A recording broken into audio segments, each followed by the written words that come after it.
UFOs. If we do finally make contact with aliens, how will it happen? Will they arrive in fantastic spacecraft like the UFOs glimpsed recently above Mexico City? Will we pick up a faint signal from their corner of the universe? Or will we arrive too late and find the ruins of an ancient alien civilization? Making contact with aliens and UFOs next. Even from a distance of 93 million miles, the sun is the source of all our bounty. Without its warming rays, the Earth would be a lifeless hunk of rock, orbiting silently in the vacuum of space. The ancients were well aware of the sun's importance. When the sky suddenly darkened during a solar eclipse, they thought it might be the end of the world.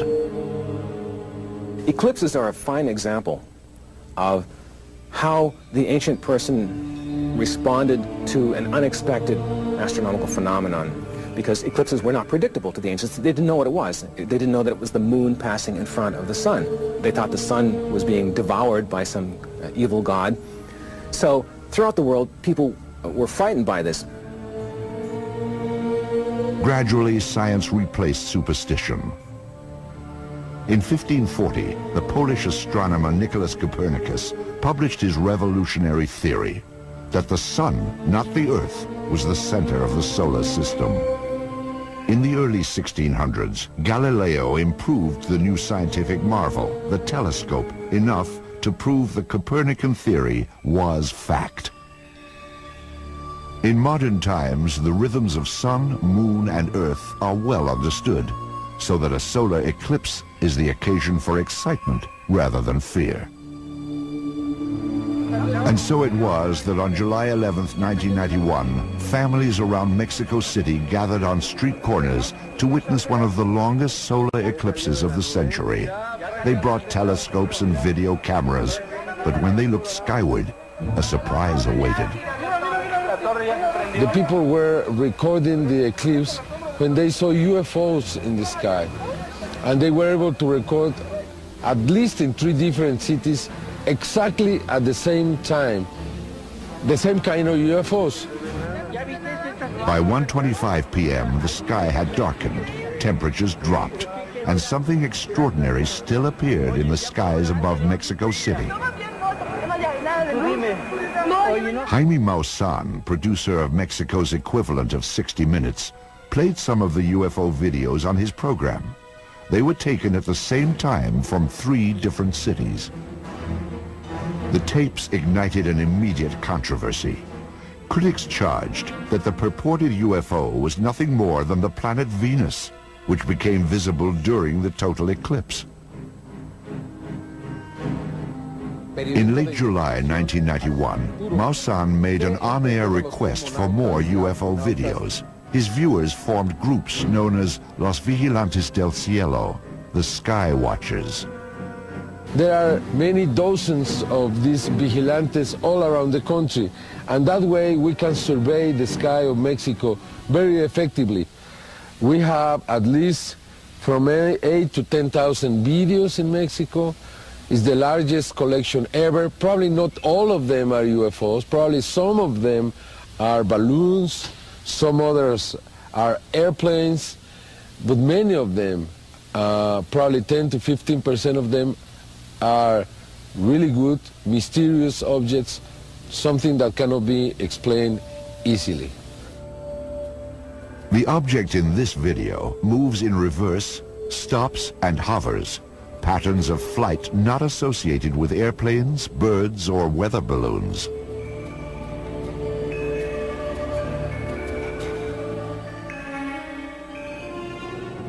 On September 16, 1993, Mexico's Independence Day, a shimmering silver object seems to fly near a squadron of military helicopters that appeared in formation over the capital.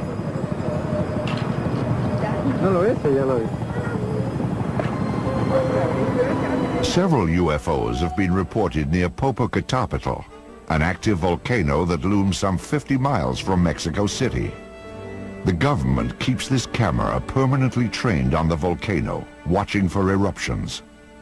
In June of 1999, it snapped this picture of a UFO. Some of the Mexico videos show large clusters of objects hovering in the sky. These formations resemble those filmed in the United States during July of 1952. However, no scientific comparison has yet been made. We have basically a mass of seemingly good evidence that has yet to be sifted through by UFO investigators. It's too soon to tell whether or not videos were taken of actual UFOs, whatever they are, or whether some of these things are just hoaxes or, things showing planets or airplanes flying by. We need more research into these particular sightings. Some of the Mexican videos seem to be unexplainable at this time, but I won't go so far as to say that proves they're flying saucers. There's a difference between, I don't know what it was, and, oh, it's an alien spacecraft. I never make that leap. It's inappropriate to make that. What were its characteristics that rule out conventional explanations, even if you don't know what it was? Of all the UFO episodes in Mexico, few caused the pervasive excitement shown in this video. The tape was made during an unprecedented multiple sighting, perhaps the most widely witnessed UFO incident in history. In January 1st, 1994, Mexico City, the whole city stopped. I mean, stopped. People were driving cars and they stopped the car to look to the sky, and millions saw UFOs. This was in every newscast, in the television, in the radio. This news was reported in every single newspaper in Mexico City. An incredible event. An event that would demonstrate the presence of these objects, especially in this country. What is amazing for us, the Mexicans, is that nobody else around the world knew what happened in Mexico. The wave of sightings, ongoing since 1991, is notable for both the astonishing number of videos it has produced and the willingness of Jaime Maussan and other journalists to treat the matter seriously. I thought about it in 1991, if I wanted to do this, if I wanted to get involved with something so controversial as UFOs. But the truth is the truth. And if you like the truth, you go behind the truth. It doesn't matter how risky it is. And as a journalist, I want to have the big scoop of all times. And this is the biggest scoop of all times. It's risky, yes, you have to have courage. Yes, you have. But I think it's worth it. However, according to at least one researcher, Mexico's UFOs are not the ultimate journalistic scoop, but byproducts of geological forces as old as time.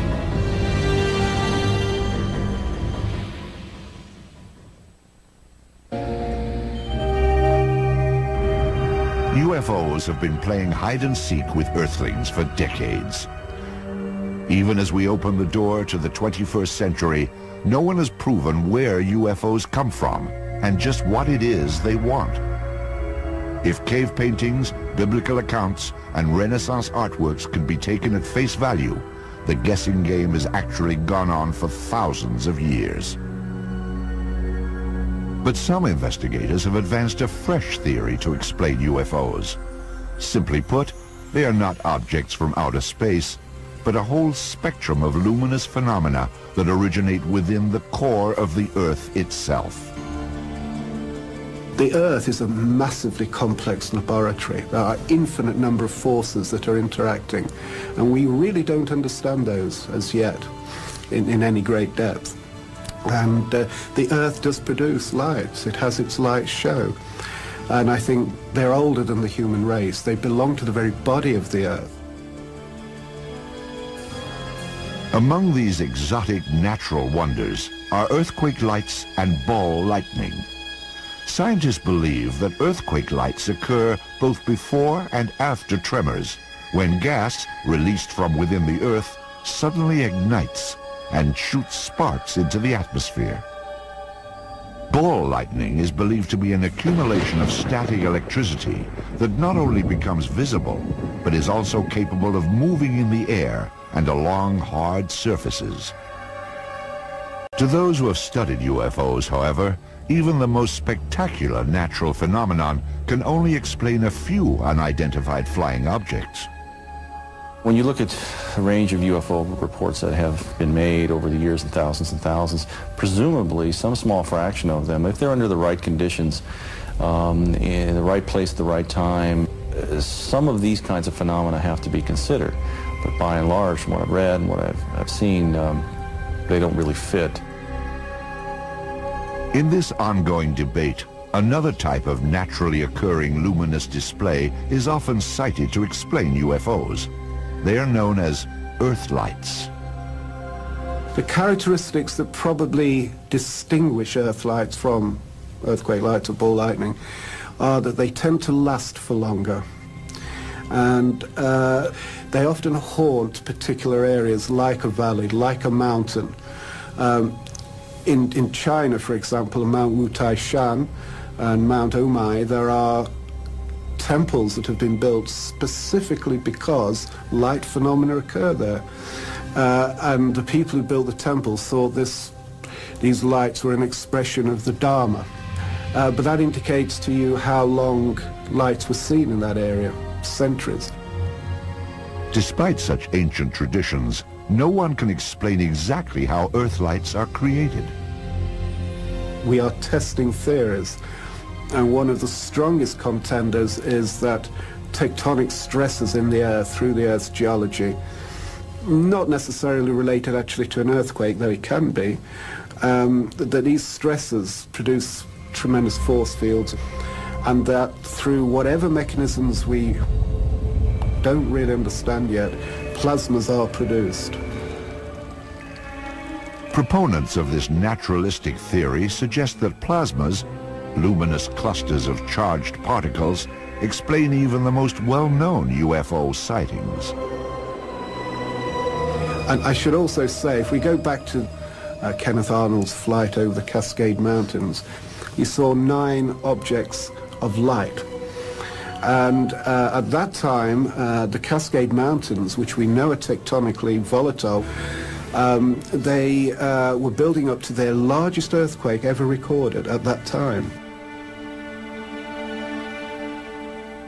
On April 4th, 1949, Seattle, Washington crumbled under the impact of that earthquake.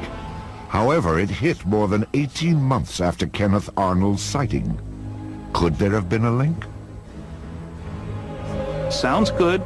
Yes, luminous phenomena produced by earthquakes. Yes, people see sometimes luminous phenomena around flying saucers. Fine, that doesn't make a cause and effect connection at all. Yet according to the Earth lights theory, masses of plasma do exhibit some of the distinctive qualities of UFOs. The interesting thing about these plasmas is that at night they will shine. They will be your lights in the sky. But in daylight, a plasma can seem to reflect light and look metallic. But are qualities of reflectivity and a metallic appearance enough to equate plasmas with UFOs? If they're going to talk natural phenomenon, what is there out there that has the capability to hover and then shuts off and then the object zooms straight up out of sight? There's no technology like that we know about. And there's certainly no natural phenomenon that does this kind of thing. This ain't nothing we're familiar with. This is something very strange.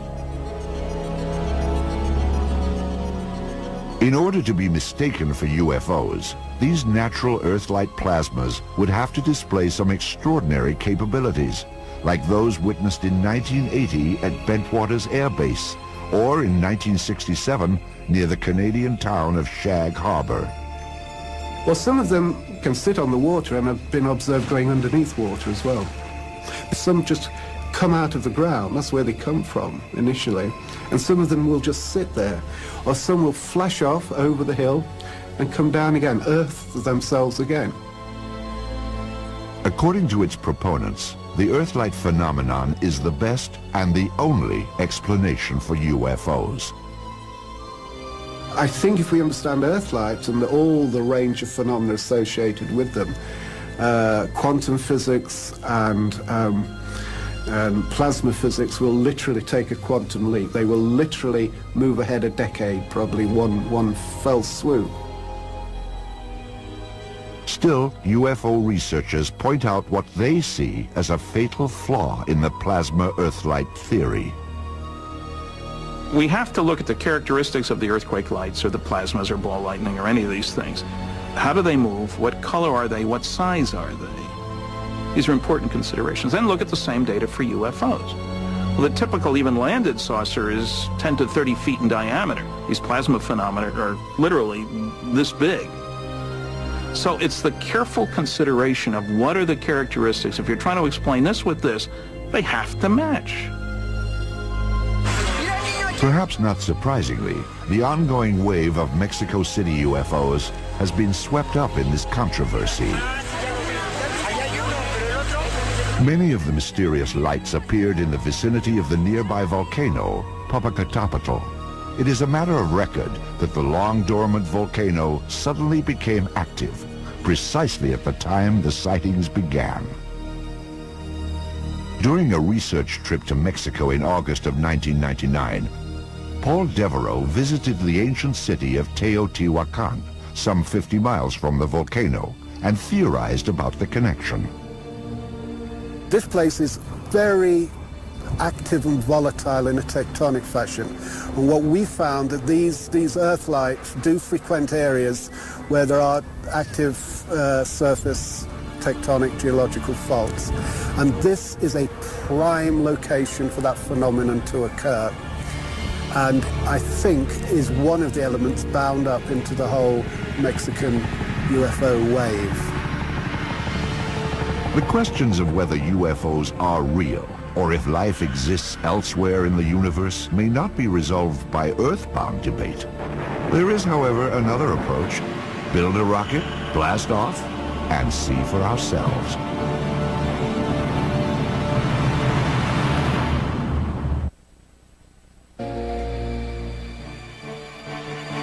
Ancient civilizations who weren't yet blessed by the invention of electricity enjoyed at least one compensation. Their pristine night skies sparkled with 1,000,000 stars. Early astronomers soon noticed that a handful of heavenly bodies traveled freely in the sky, unbound by the stars' slow, methodical rotation. The Greeks called them planets, a word meaning wanderer. In modern times, when Earthlings began to ponder the question of UFOs and alien civilization, it was the planet Mars that became the focus of attention. If there truly were flying saucers, it was thought they would come from the mysterious red planet. In part, this belief stemmed from observations made by astronomer Giovanni Schiaparelli in 1877. He claimed that Mars was laced with channels, canali in Italian, that linked the planet's polar ice caps. Schiaparelli's canali became known as canals, and some said they were not simply natural waterways. An American astronomer named Lowell thought that these were canals that were artificially created by an alien civilization, and he began studying Mars extensively and writing books about the civilization on Mars that created these structures. And so a lot of people began thinking then about how you would communicate with the Martians. The widespread public belief that Martians were real became clear when 32 million people gathered around their radios in October of 1938. We interrupt our program of dance music to bring you a special bulletin from the Intercontinental Radio News. At least 40 people, including 6 state troopers, lie dead. Millions believed that the H.G. Wells radio drama War of the Worlds was a real report of a Martian invasion. The result was widespread panic. The director, Orson Welles, was unaware that his production would strike a nerve. I'm of course surprised that the H.G. Wells classic, which is the original for many fantasies about invasions by mythical monsters from the planet Mars had such an immediate and profound effect upon radio listeners. While the public was captivated by stories about Mars, a lone American pioneer named Robert Goddard was experimenting with ways of actually getting there. Goddard had come up with ingenious designs for getting rockets from the surface of the Earth up into the high atmosphere, but this was widely regarded as a bunch of silly nonsense by American scientists. However, in Germany, he had some fans, people like Werner von Braun, who were reading his research, and they then were inspired to implement his designs and improve upon them in Germany, and this led during World War II to the development of the V-2 rocket, which is the predecessor for basically the American and Russian space programs. With the launch of America's Viking space probe in June of 1975, the age-old dream of exploring Mars finally became a reality. A vehicle known as a lander actually touched down on the surface of Mars July 20th, 1976. The Viking mission showed that the surface of Mars is pockmarked with craters, like those on Earth's moon. There were also some indications that life may have existed on Mars in distant times. My personal feeling is that yes, Mars had a very substantial atmosphere early on with a lot of liquid water on the surface, and perhaps enough to form these river channels and river valleys that we see that are quite ancient, that are perhaps older than 3 billion years old. So the issue of the ancient climate of Mars is an important one for the issue of whether life could evolve. I think you can start to persuade yourself that the possibility of life could be somewhat reasonable, actually, and particularly if you accept the postulate that if life can't exist, it will exist. The life on Mars debate heated up again with the release of this picture, taken by Viking on July 25th, 1976. It appears to show a giant monument, a mile-long structure that resembles a human head. It became known as the face on Mars. NASA has no official position on whether the face is a natural feature or a colossal sculpture. Still, those who worked on the Viking mission have been accused of hiding the discovery of a Martian civilization. I can't think of a group that would have publicized that possibility or that discovery more than those of us who were looking at the pictures. We were looking for stuff like that. Our careers would have been made. We would have loved to have trumpeted to the world that we found evidence of an ancient Martian civilization. Who the heck wouldn't? And after somebody pointed that out, those of us on the lander team looked at one of the boulders on the surface nearby the lander, and we decided we could see the initials of every team member in the boulder that was about 10 feet away from the lander. NASA is currently building vehicles that will orbit and land on Mars in the next decade, in preparation for a daring attempt to send astronauts to the planet in 2018. But recent discoveries have allowed scientists to study Mars right here at home. During the 1980s and 90s, NASA plucked a dozen meteorites from the icy expanse of Antarctica, and then made the remarkable announcement that they were nothing less than small fragments of the planet Mars. You might reasonably wonder, how do we know that a particular rock that we find on the Earth is from Mars? And the reason is we've been to Mars with the Viking landers, so we have actual measurements of the chemical composition of the Martian atmosphere, and we find that in these dozen rocks that there are the chemical signature of the atmosphere of Mars. It's not quite like Earth air, it's just like Martian air, and that's how we know they really are from Mars. Scientists believe the rocks were blasted off Mars 16 million years ago when an asteroid collided with the planet. The meteorites made their way here, finally landing on Earth about 13,000 years later. After gathering and analyzing these otherworldly stones, researchers released some astonishing results. One of those rocks was the Martian meteorite that some scientists claimed had evidence of Martian microbes on it. This has been greatly debated among scientists, and I would say today the consensus is moving in the direction of skepticism. That is, most scientists who've looked at the question think that the little objects that are seen under the microscope are probably not from living things that were produced by some non-biological process. But there are still a few scientists who find evidence in the chemistry and in the structure that maybe these were microbes after all. So it's still an open question. And the important thing out of all of this is not so much whether these particular meteorites have actual biological material in them, but it's opened people's minds to at least accept the possibility that this may be something that could occur, and has opened this area for legitimate study. Jupiter's frozen moon, Europa, may also be able to support life. In 1996, images transmitted by the spacecraft Galileo showed that Europa has an ocean containing more water than all of the Earth's oceans combined. And according to scientists, where there is water, there can be life. There could be volcanic activity down under a liquid water ocean, and it's possible even that volcanic activity is helping to keep that liquid water layer there. If that's true, then you can start to think about biological systems that relate to the kinds of systems we have on the Earth. It's all highly speculative, of course, but it's the kind of thing that drives us as scientists to want to know more about a place like Europa. Ultimately, these interplanetary missions bolster the theory that life is not unique to Earth, a fundamental assumption if UFOs are to be taken seriously.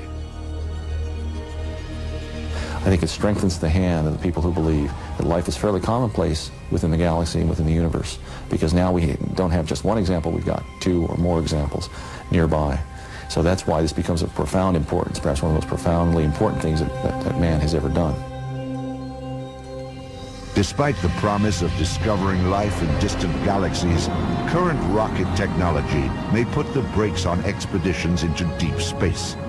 It would simply take too long to get there. The Voyager 2 spacecraft was the fastest vehicle ever built by humans, but it still took 9 years to reach the planet Uranus, merely halfway to the edge of the solar system. To reach stars where life-supporting planets might be found, even Voyager would require a journey of 100,000 years. In the face of such daunting realities, science has come up with another way of reaching out to alien civilizations. Aim a hypersensitive radio antenna to the heavens and hope to strike up a long-distance conversation.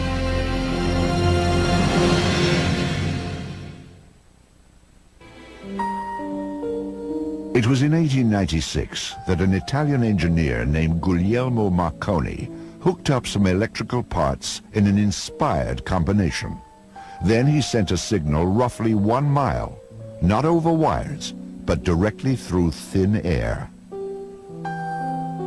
Marconi refined his invention, and in 1901 he sent the first radio broadcast across the Atlantic Ocean. A message that would have taken Christopher Columbus several months to deliver could now be sent in the blink of an eye. Within a few decades, radio had taken its place at the center of modern life. Sports, politics, entertainment, and commerce were revolutionized by the ability of sound and music to travel magically through the air. People began listening for Martians. They began to wonder, is there a Martian civilization that might be signaling to us? People like Marconi listened for these, and they occasionally announced that they had discovered signals from Mars. We now think that that was probably wrong, because there was a type of signal that they were probably picking up that they didn't know about then, but we now understand. This is a strange kind of signal called a whistler. It's produced by lightning, but it's lightning that's been transformed by the Earth's atmosphere into a strange signal that sounds just like a whistle. Like that. And so you get what sounds like an artificial signal, but it isn't. The intergalactic eavesdropping continues today, but with far more powerful receivers. These are radio telescopes pointed toward the heavens in a search for faint signals from outer space. Some physicists believe they may well hold our best chance of contact with intelligent beings from other planets. At Harvard University in Cambridge, Massachusetts, Earth's most sophisticated detector in the search for life in outer space is being updated in a laboratory. It will look for answers to one of humanity's oldest questions. Is anybody out there? The project is headed by Dr. Paul Horowitz. First and foremost, for a signal generated by an intelligent species somewhere else, we have to guess what kind of signal that might be. First of all, is it light? Is it radio waves? Is it particles? Best guess is it's radio waves. Best guess amongst the radio wave possibilities are microwaves. What kind of signal there? It's anyone's guess. Some people believe a carrier, a single long transmission, a transmitter left on, probably saying nothing, just saying I'm here. Of course, radio has been around for over 100 years, but only in the last decade have computers become powerful enough for SETI, the search for extraterrestrial intelligence. Specialized chips and circuit boards comprise the brain of the radio telescope system. It will process the stream of signals captured by a giant antenna. Our search uses an 84-foot steerable radio telescope. Looks like a backyard satellite dish, but much bigger. It can collect rather weak signals and concentrate them at the focus. There we have some very sensitive amplifiers, the best that can be made these days, to strengthen that very weak signal.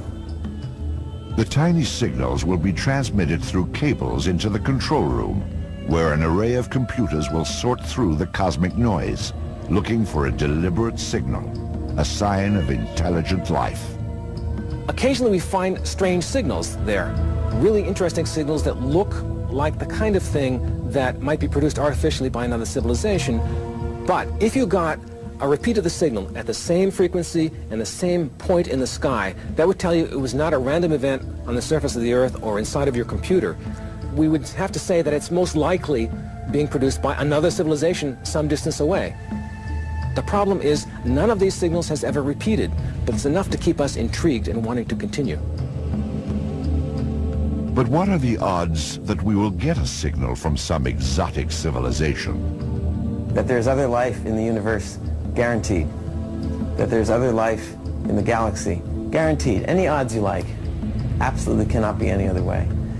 That there's advanced life somewhere in the universe, guaranteed. Somewhere else in the galaxy, so extremely probable that I would give you at least 100 to 1 odds that interstellar communication could well be taking place. Even with these unbeatable odds, the quest for radio contact faces at least one possibly insurmountable obstacle. A lot of people, both scientists and people who are critical of SETI, have said maybe an advanced civilization would use some equipment that's far beyond anything we could possibly know about, and so SETI isn't even worth doing. And that's possible. It could be that there's some technique for communicating across the distances between stars that we have no conception of and we will not be able to do for 1,000 years. But they probably thought about this too. And they probably went into their museum and they said, what did we use 1,000,000 years ago in the primitive part of our civilization to communicate across distances? And they said, oh, there's this thing they used to call radio. And that's what we could use if we wanted to communicate with a primitive civilization that doesn't know the advanced stuff that we know. So I'm hoping that they're using the galactic equivalent of Boy Scout technology to send a signal that a civilization as primitive as we are could detect.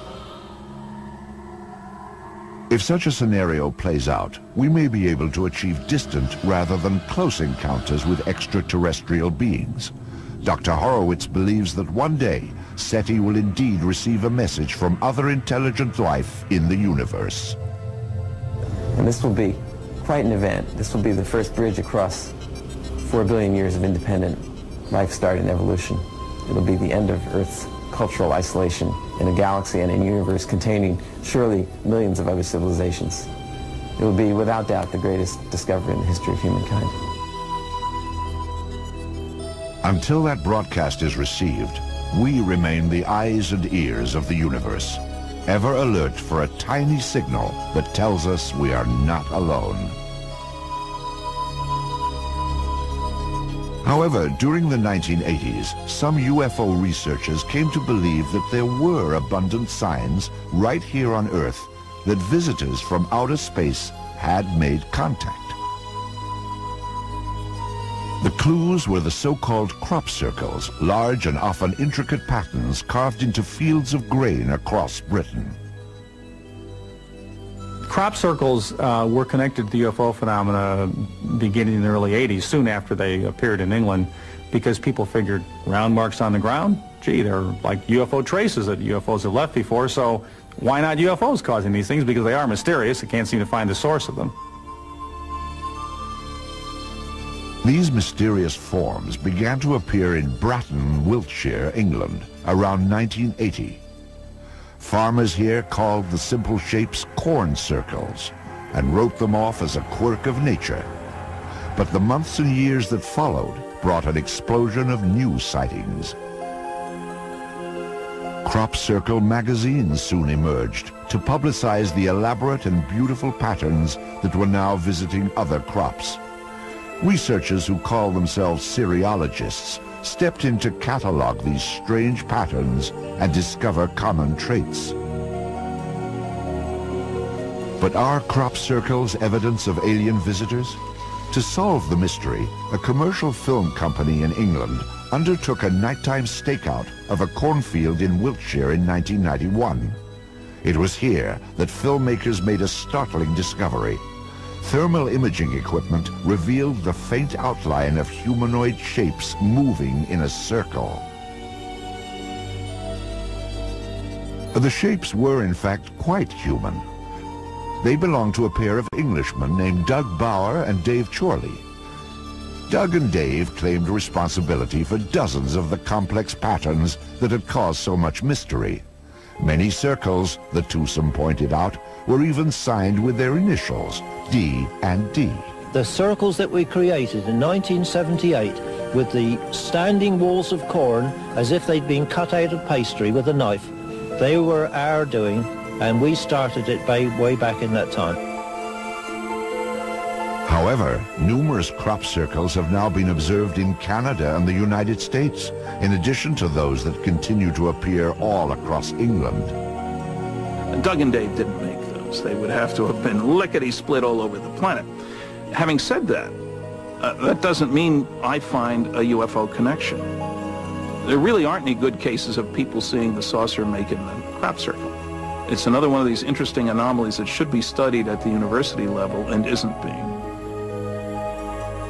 Even without crop circles, most UFO researchers believe that unexplained photos and irrefutable eyewitness testimony make the case that UFOs are real and visiting Earth with alarming regularity.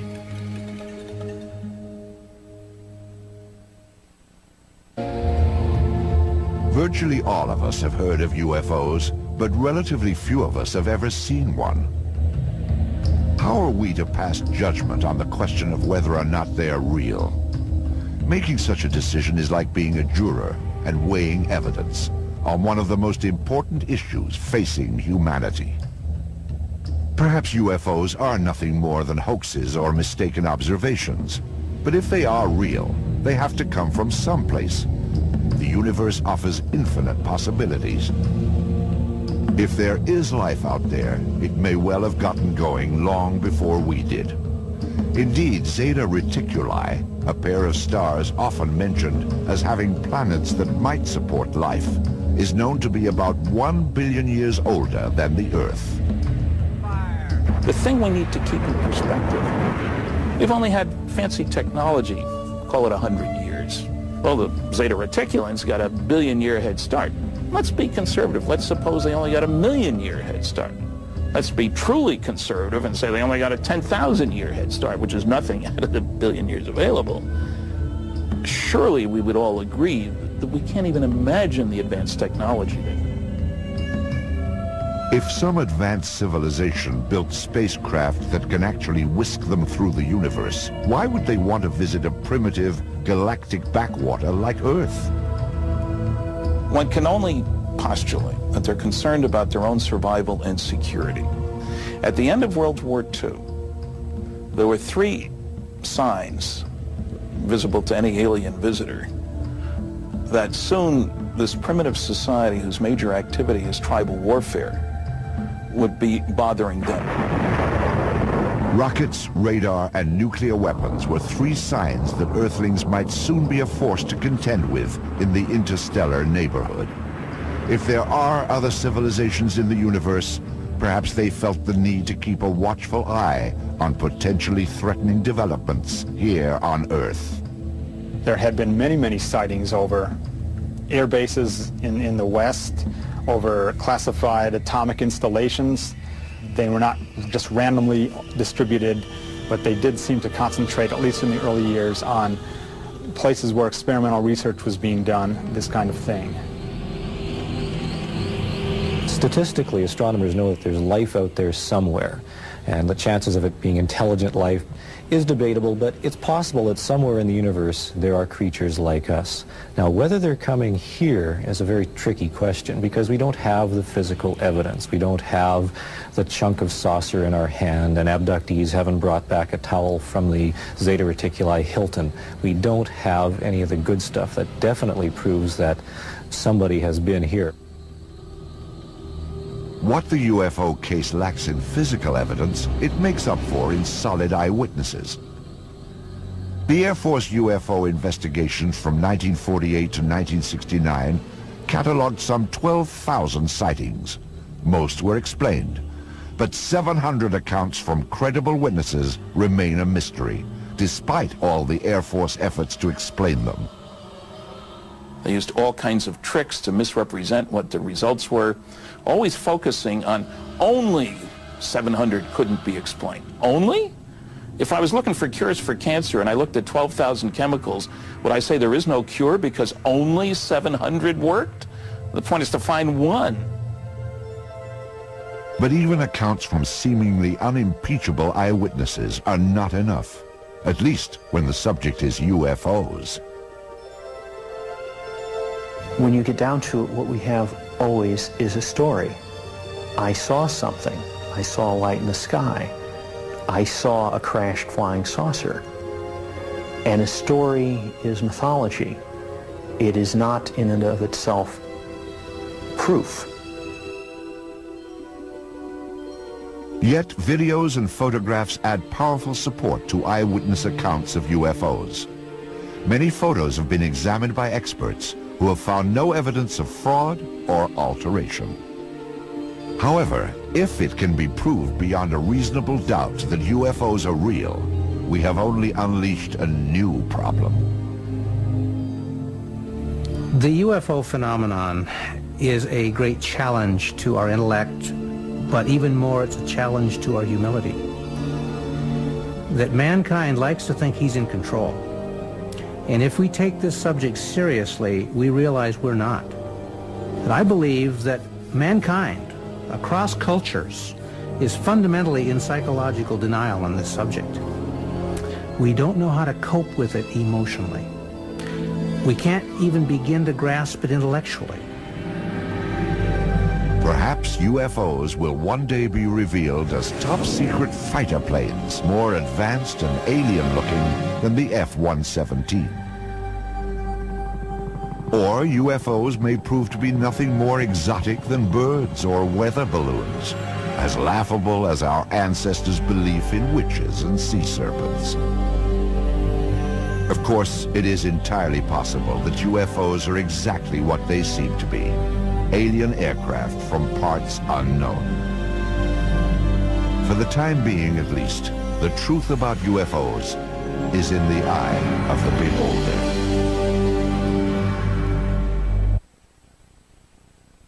Josh is heading for the glacial ranges of Patagonia to examine the remains of a vanished tribe of giants and to attempt to solve one of the greatest riddles of our time. The word Patagonia itself means big feet? Who knew? The Giants of Patagonia on Digging for the Truth, tonight at 9 on the History Channel. That's huge.